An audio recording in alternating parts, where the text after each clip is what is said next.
Hi, I'm Gina George, one half of the interim artistic directing team here at Magenta Theater and director of 13 Spooky Stories. We have 11 actors that have adapted and recorded and acted in their own spooky stories. They're amazing. So please, if you can, and you enjoy watching them as much as we enjoyed filming them, please give a little donation so we can continue to bring you some fun content. These stories are appropriate for kids about 10 and older, but please, if you think that they can't handle it, review it yourself first. So, sit back, relax, and enjoy 13 Spooky Stories.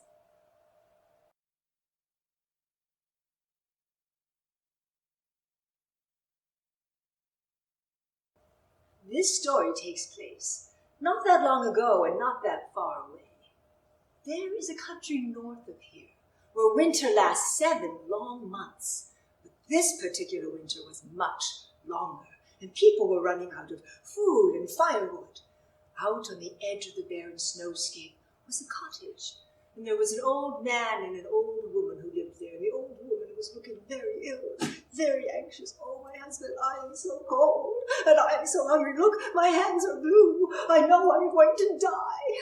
"Oh, there, my darling. Soon spring will come, and we will have food again." But she looked so ill and so anxious that after a while he finally relented and decided to go in search of food. "But," he said, "you must promise me one thing. You must not burn these 2 logs. We must have them to cook the food that I will bring." "Oh, anything, just find me some food." And so he left across the snow. She sat by the fire and kept warm and waited, and he did not return. "Where is he? The fire is going out." And she had an idea. "I will take one of these logs and put it on the fire, and we will still have one left to cook the food that he will bring." And she put it on the fire. Whoosh! Oh, the flames were warm, and she felt much better. She forgot how hungry she was. And so by the fire, she waited. Still he did not come. "Oh, where is he? He has found food and left me to die." Oh, and the fire was going out. Then she had an idea. "I will put the last log on the fire, and it will be nice and hot when he brings the food so we can cook it." And so she did. Oh, yes, bright, hot flames. She forgot really how hungry she was. And she waited, and still he did not come. And the fire was going out. It was really only an ember, and she reached out to it and it burnt. Oh, it started to bleed. That's good," she said. And she started to chew. She chewed her arm and her back, other arm, until there was nothing left but a skeleton. "That was good, but I am still hungry. I want meat."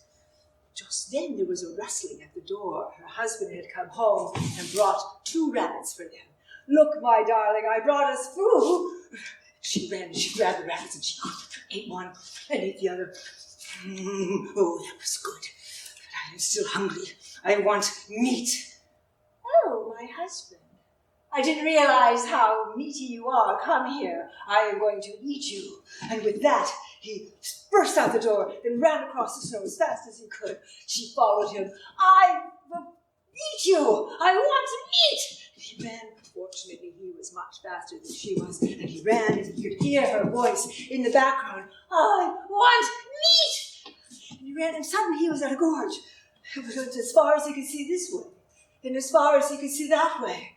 There was no way across. And then he saw a cabin, and he went to it, and he knocked on the door, and inside there was a woman. "Yes? May I help you?" "My wife has gone crazy. She's going to eat me. You have to help me cross the gorge." "Very well then, but first you must get me a bucket of water." "You want water? She's going to eat me." "Yes." "Very well." So he found a bucket, he dipped it in the well, He brought her some water. And she took a ladle out of her apron and sipped the water. Very good. Now I will help you. And so they went to the edge of the gorge. And she stamped her feet in the ground. And she stretched her arm.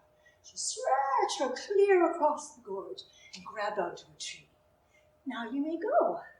He climbed up the woman. He walked across her arm, across the gorge until he hit ground. She saw that he'd made it, let go of the tree, and she snapped back to where she came from, and she went back into her cottage. Just then, the skeleton lady arrived. Let out the door. I want meat. He opened the door and said, may I help you?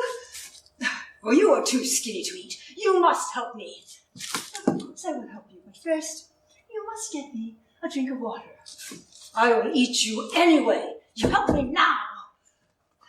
Very well. And so she went to the edge of the gorge, and she stamped her feet into the ground, and she stretched her arm, stretched it clear across the gorge, grabbed onto a tree. The skeleton lady climbed with her, and she walked across. I want meat. My husband, I will find you. I want meat. And the woman saw she was about halfway across. Let go of the tree. Her arms snapped back, and she went back into her cabin. And the skeleton lady said, I want meat!